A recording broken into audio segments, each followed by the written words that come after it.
Good afternoon, Conversation 2. I forgot my fancy device, so I'm just gonna have to do without it today. I hope you can hear me. Before we start in the first chapter of the book, let me address the issues with the Cyber Campus. I don't think I've gotten any emails from Conversation 2 students, so that's, I think, a good sign that everything's working for you, but there is a problem and it's ongoing. So if you're not getting credit for your attendance from the first week, don't panic about it. I think I'll probably get emails on our classes on Monday. So Sunday, when everybody, gets close to the deadline and watches the videos, you're probably gonna have a problem with the attendance. So please, you don't need to send me an email about that. Don't panic. I sent a message to everybody explaining what's going on. There's nothing I can do about it. It's the system. So when they fix the system, then it should complete your attendance properly. Until then, just be honest and watch the videos and do your homework. That's it. The timer, when it starts working, it'll start working. I will adjust everything manually retroactively if that has to be done, okay? So don't worry about that. We still have the old-fashioned way. I can still write down that your attendance has been completed, even if the system says it's not. So today, we're gonna do the first topic. The first topic is world languages. World languages means any language that people speak anywhere in the world. So I want to start before I talk about what's in the textbook, because in the textbook they usually stick to the most famous languages.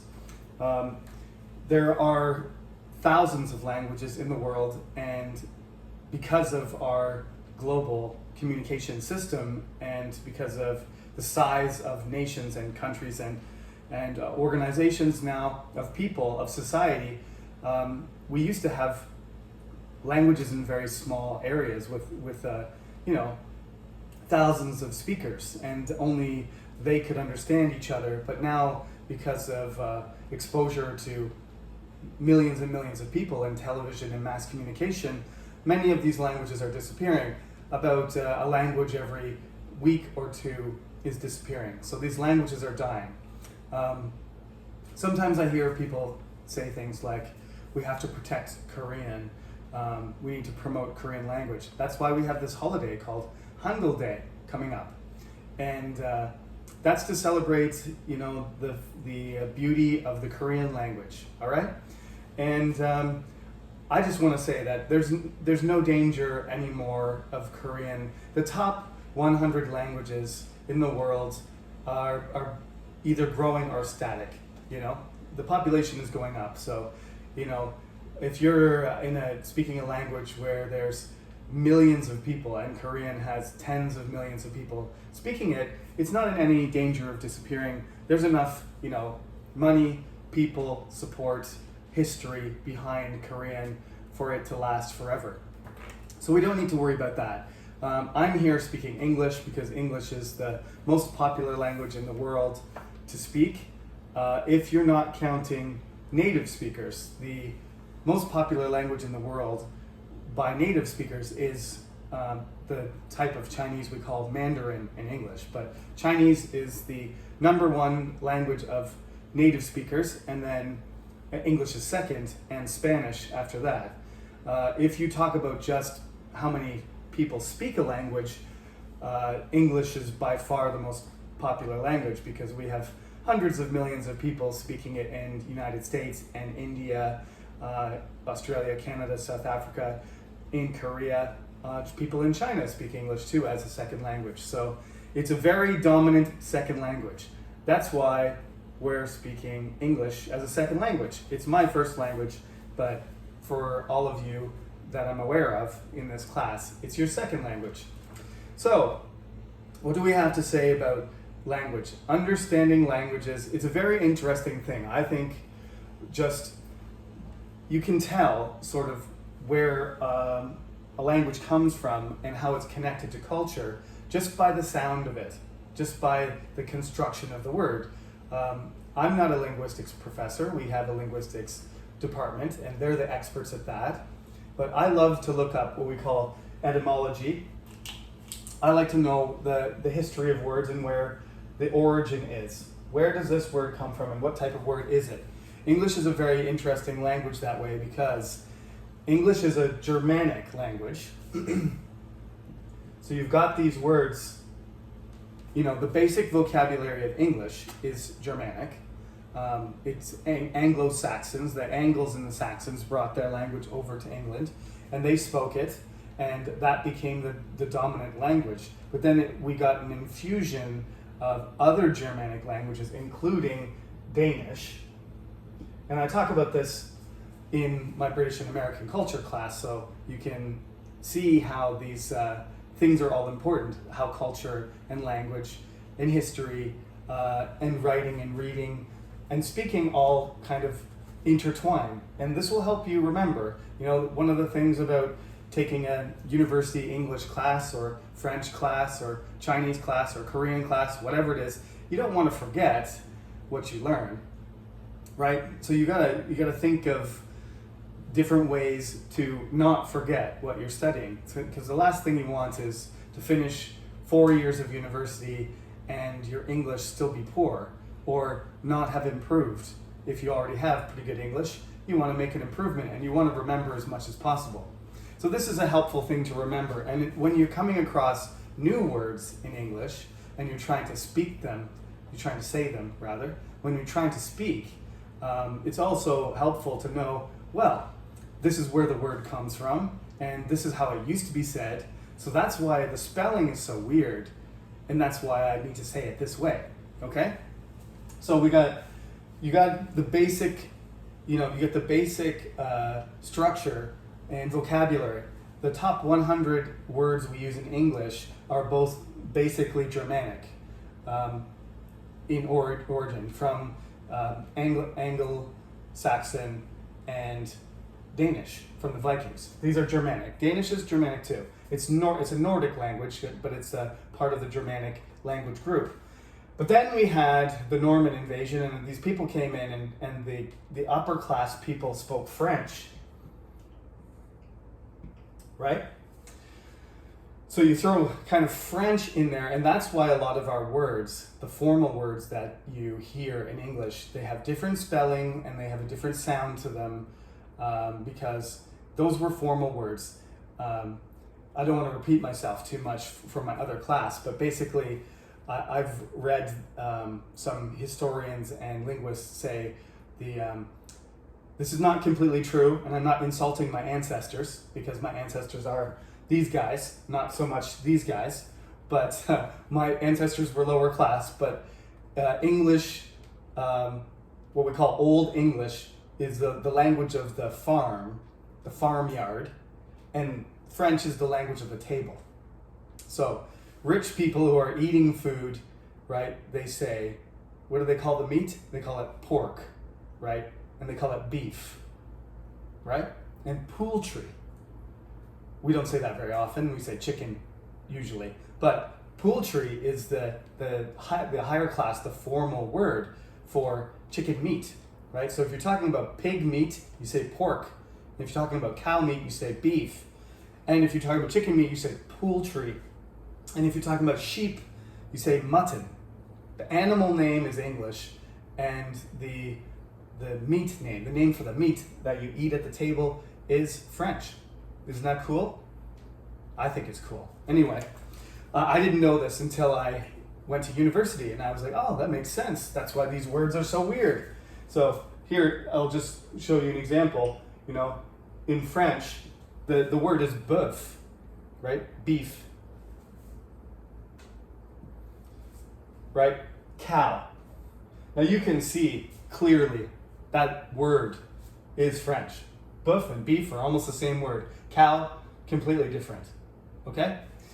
Now, here's another one. Here's one of my favorites, actually.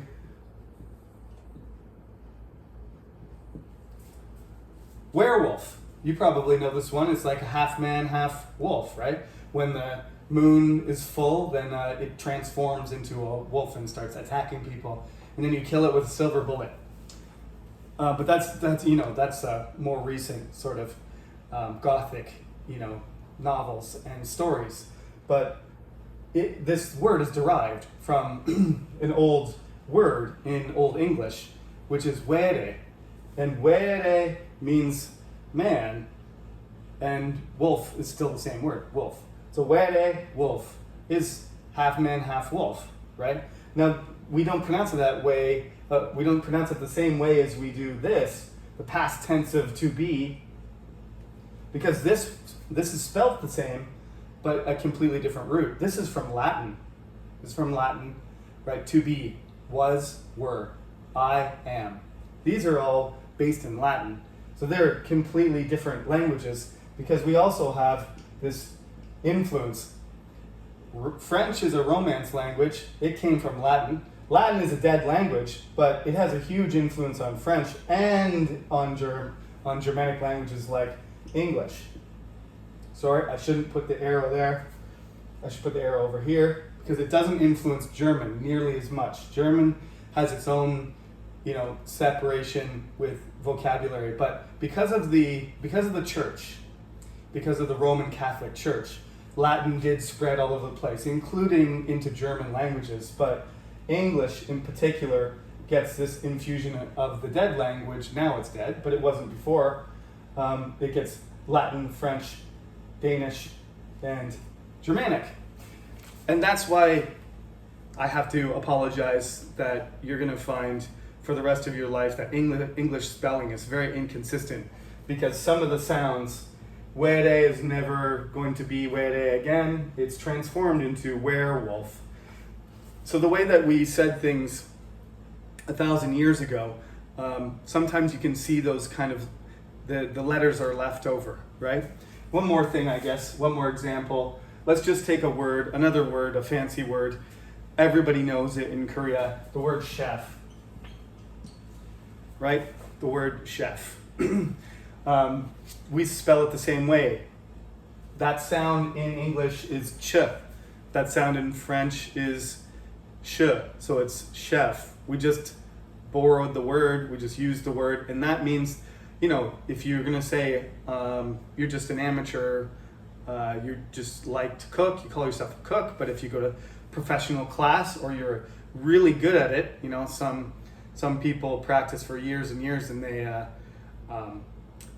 achieve a great, ability of cooking. You can call yourself a chef. That means you're really good at it, professional. And then there's a master chef and everything. You go to chef school. If you cook, you're just making ramyun for yourself or grilled cheese or whatever simple thing it is, a sandwich. Okay, so this is the thing about language groups. Normally, language groups kind of share within themselves, but English kind of has borrowed from multiple language groups. You got from Nordic, from Germanic, from Latin, and from French, the Romance languages, which are related to Latin. So you got a lot of crossover. English has a huge vocabulary.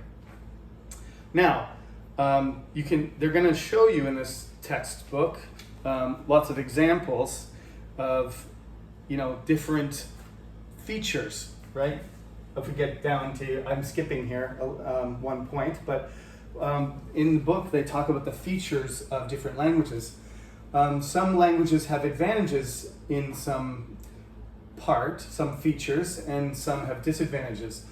I would say for English, one of the disadvantages is the inconsistent spelling and the enormous size of the vocabulary, because so much borrowing has been going on and so much English has been used for trade and for globalization purposes, for diplomacy and so on.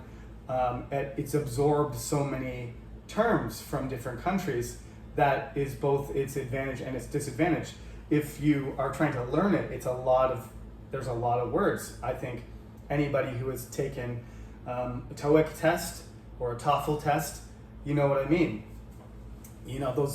All those books that you ESL learners read when you're in high school, like 10,000 words, essential words in English or something like that. They're everywhere. 7,000 words you must have to be an English speaker. or 15,000 words to ace the TOEFL test. These things are around because the vocabulary is huge. The spelling is inconsistent. So, when you try to say a word, this is why conversation class is important. When you try and say a word, I just had a student last semester when they were read werewolf. And that's very logical, because if you know the past tense of to be is pronounced were and it's spelled the same way, then of course, why not? And you need your teacher to correct you. So you have to have some toughness, right? You have to be willing to make some mistakes, or you have to listen to English for hours and hours and hours. And you get to listen to me, for 45 minutes a week at the most. That's not enough. You need to practice the words yourself. There's pronunciation stuff on the internet now. You can just type in pronunciation of werewolf, and then there'll be a person or some kind of AI or recording, and Google will say werewolf, right? And you can even get dialects sometimes. Sometimes it'll say, well, this is how you say it with a British accent, and this is how you say it with an American accent. And then there's other possibilities too. Usually they're not available for every word, but you've got Canadian and South African and Australian and the so-called Kiwi accent from New Zealand. You got Scottish, you have Irish, there's Korean accent in English. That one hasn't become popular yet, but hey, the Korean wave's still going, and people are starting to come, to learn Korean, and Korean speakers are going all around the world. There's certainly an Indian accent in English. They have 200 or 300 million English speakers, and they have a certain accent depending on where they live as well. So you've got your dialects, and back to the features again. Let's talk about Korean, for example. One of the reasons the Hangul Day is celebrated and why Korean is defended logically by Korean speakers and by Korean scholars is the fact that it's just so simple to learn the characters.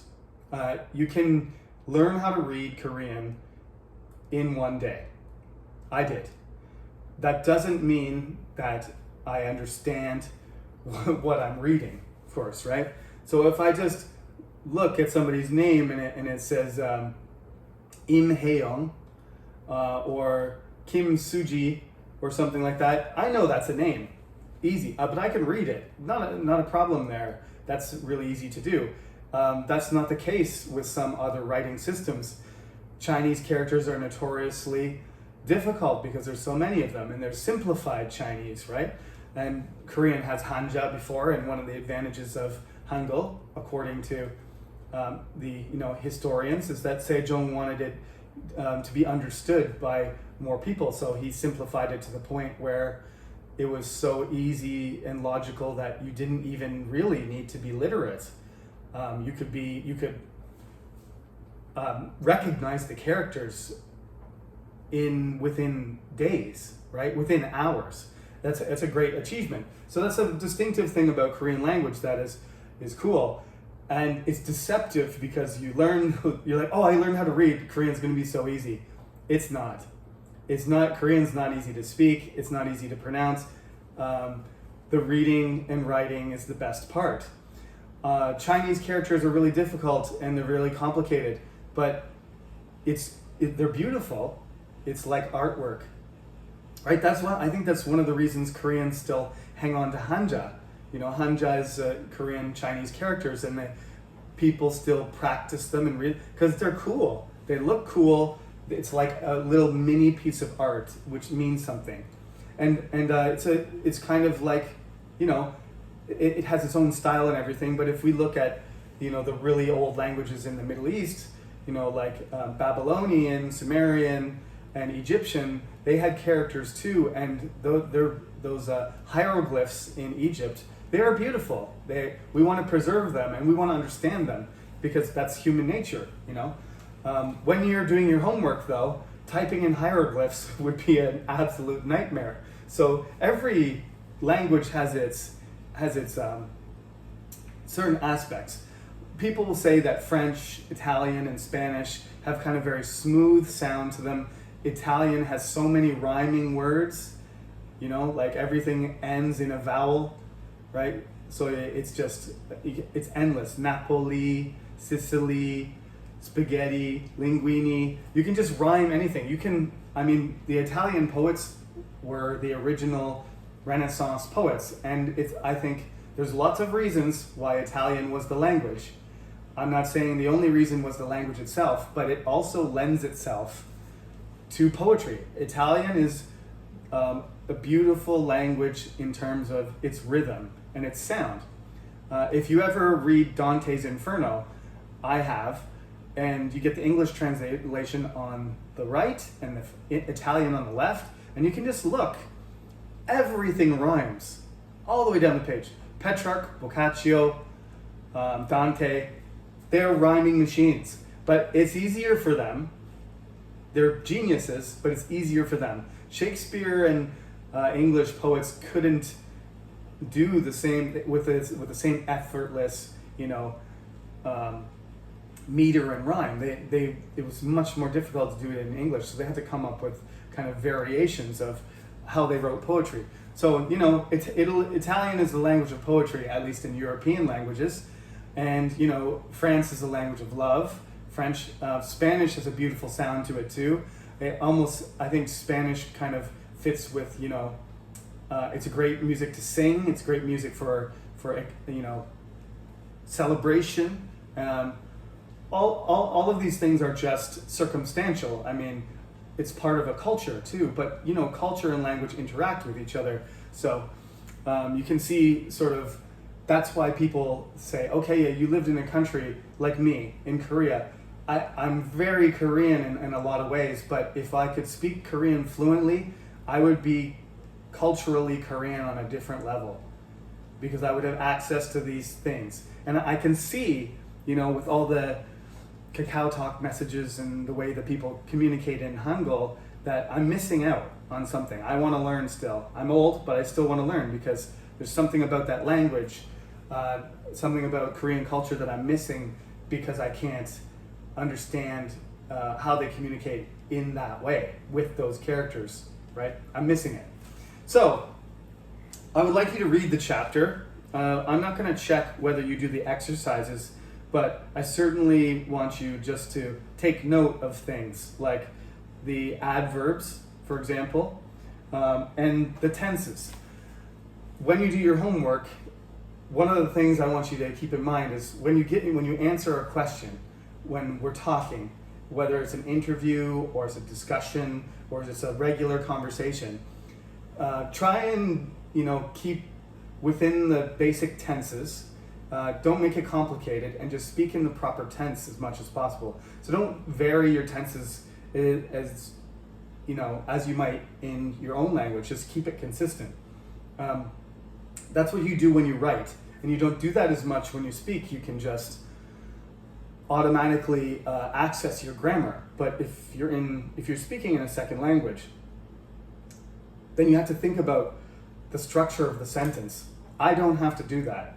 It just comes out of my mouth, but you may have to think about the pattern of the sentence more than I do.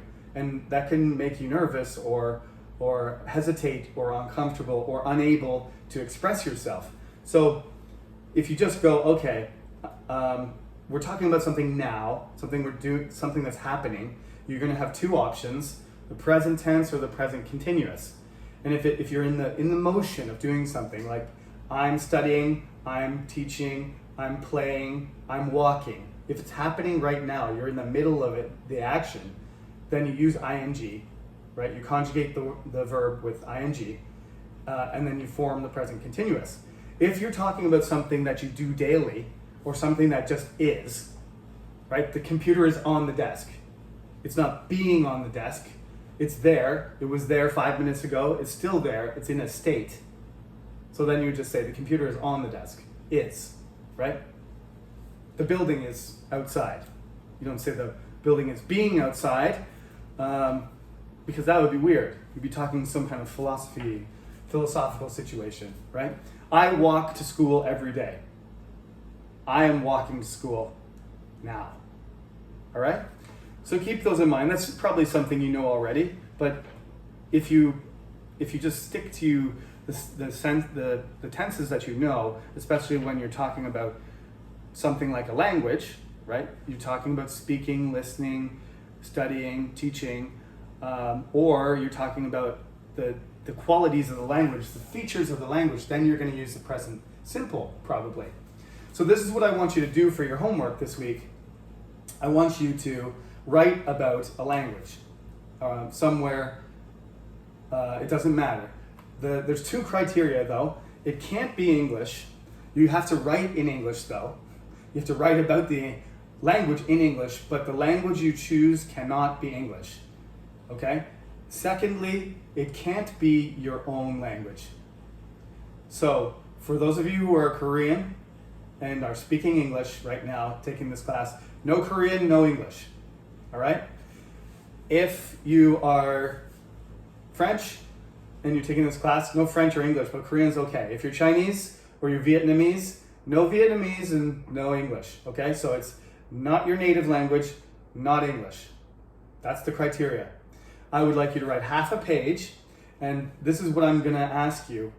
This is going to be a midterm question. Those of you who have taken my conversation class already know how this goes. I'm going to ask you an open-ended question. So I'm going to say, can you tell me about an interesting global language, an interesting world language? And you will say, yes, professor, I would like to talk about German. I've always been interested in German because when I was young, my father worked for a company, factory, Samsung factory, I don't know. He worked for a factory in Frankfurt, and I lived there for a couple of years when I was in elementary school, and I had a good time going to German school, and I made German friends, but my German language skills have sort of faded, but I remember certain things. Then you can tell me German sounds like this, or I've watched German movies, or I know a German person, or I know German professors in this department, and so on and so on, okay? You can say whatever you want. It doesn't matter, but I would like to hear your opinion. Don't copy something from the internet. I don't need a paragraph from Wikipedia describing the features of German. That I'm not interested in that. Choose a language and explain to me your experience and your interest in it and why the language is interesting to you. Tell me the reasons why you chose that language and give me examples. Okay? Give me examples of people or experiences. Doesn't matter. Try to make it organized. And when you write it, it's a written response to this topic. But remember, I'm going to check it, and I'm looking for. I can't check your pronunciation. I can't check your fluency when you speak. So do your best to write it down the way that you would speak. These days we also have dictation programs, so feel free to talk to your phone and then dictate it, right? Dictate it to your phone and then hand that in. Make sure you might have to fix some of the, sometimes it doesn't catch your pronunciation or the words exactly, but you can do that, and then your answer is, what your answer sounds like. There's all kinds of things you can do to help yourself improve speaking. It's the one thing I'm really concerned about in this class, because it's online, is the limited amount of time you get to speak. So talk to your computer, talk to your phone. I'm planning on, we're gonna have a Zoom meeting, I think after Chuseok, okay? We have holidays.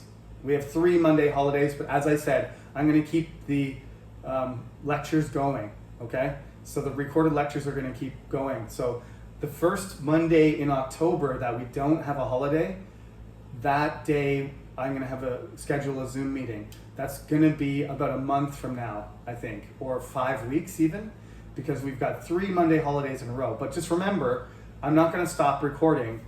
Every week we do a lecture, so we don't have to do 3 lectures in a row in December. That would be disaster. So I'm just going to keep going through the material. You keep doing your assignments. By then we'll be close to chapter 5, and we'll have that Zoom meeting, and finally we'll get to talk to each other, and I would like to do introductions at that point, which sounds weird because we will already be 6 weeks into the term, but I think that'll still be valuable. I still want everybody to talk. So we'll talk about that later, but you can just expect 3 weeks after Chuseok, so it's going to be the middle of October, before the midterm, we will have a Zoom meeting so that we can talk to each other. In the meantime, do your best to practice speaking. Once you've written your paragraph, read it out loud or dictate to your phone or practice talking about world languages so that you don't have to try and improve your English in 1 week before the midterm, because that's impossible. So you should keep at it. The homework is not too heavy. So I will set this up on the cyber campus provided it works properly. But what I would like you to do is next Monday, I would like you to hand in the homework. So the due date will be next Monday night. Okay? So the cyber lecture will finish Sunday night, and then on Monday, I would like you, by Monday, you can hand it in any time before that. I'll set it up so that the window is open for you to submit your assignment. Remember, please save it as a .doc file, a Word file, or a PDF so I can open it easily. I want half a page about a world language of your choice, not English, and not your native, not your first language either. Okay, thank you everybody for listening. I know it's stressful with the computer problems and everything, but don't worry about that. Relax, just do your work, and we will sort out the technical problems later. Just keep up in your classes and everything will be fine. Okay, have a great day. Talk to you next week.